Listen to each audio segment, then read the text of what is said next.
All right, let's talk about boundaries. I don't know why it's taken me so long to really understand my own boundaries and how to use it. I mean, I guess I kind of do. I didn't grow up using boundaries, understanding them. So, of course, it's taken me a little while. So, I want to share what I'm learning because it seems to be in a couple conversations I'm having recently. So, boundaries, what are they? When do we use them? How do we know when we're not using them? And what happens when we don't use them? So for me, what I'm starting to learn is a boundary is really different than a rule or trying to control someone else. It's not that. For me, a boundary is where I put my physical body, what conversations I'm engaged with, what I'm doing with my energy and time at any given point. Everything related to that is a boundary, and boundaries are so empowering. And what I'm realizing is that I grew up with this idea of I kind of was a people pleaser. So I would try so hard, and I would try to have people like me, and I would try to do this, and I had a lot of that wrapped around for me. So if I was trying really hard and then not getting the feedback that I wanted from that person, I would try harder. Yeah, because that works really well. And then I would get resentful at the other person for not giving me what I needed in that relationship. So when I needed, there was a boundary to say, okay, Megan, you're not getting what you want in that relationship. The more you try, the more you're not going to get it, and then you're going to become resentful, and then that's the energy you're going to be using to try more. So a really good boundary is I don't engage in that with that person, or I don't put my energy, my trying energy there. I only have so much energy during the day. So that's a boundary. That's like, hey, Megan, pull back that time and energy and attention and focus that you have and put it somewhere else. That's a really empowering boundary.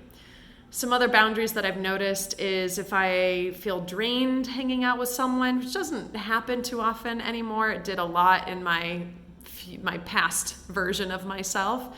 But I pay attention to when I feel drained after I'm with people, and I'm like, do I want to do that again? No, not if I don't have to, not any time particularly soon. That's another boundary. I choose where I put my physical body. I choose what I do with it. So boundaries to me feel really empowering. They're not punitive. They are not reactionary. They are not to control someone else. Like, hey, you need to do this because I have a boundary there. No, that's controlling. Go back to our podcast on domination, from domination to partnership. Our boundaries we can't use like that. That would be a rule.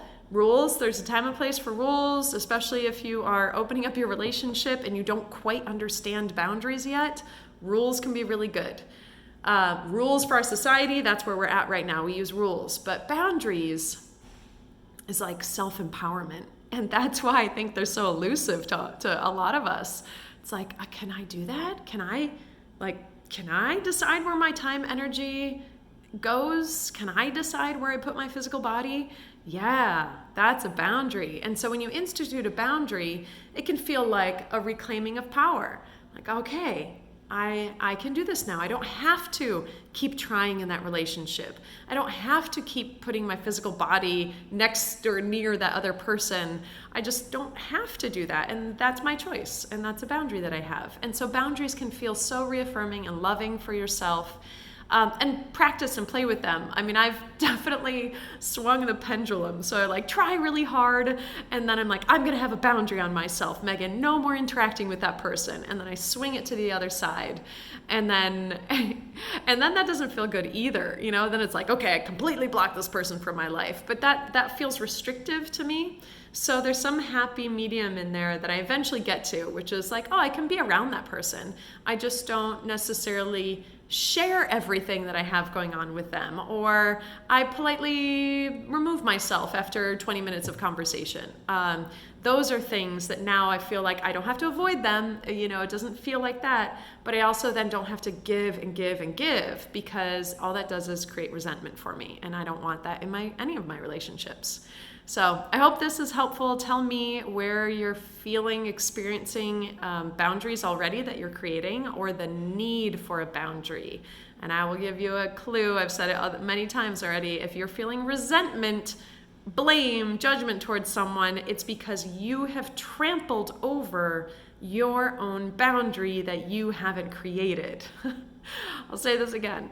If you are feeling resentful, blamey, judgy, that is a loss of power. It's not the other person's fault. You have to re-empower yourself to not put energy or time there. It's just going to keep creating the same pattern for you.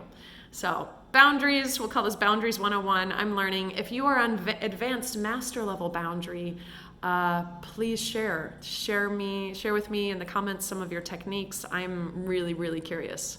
So we all can keep leveling up together. Yeah, that's it for the day.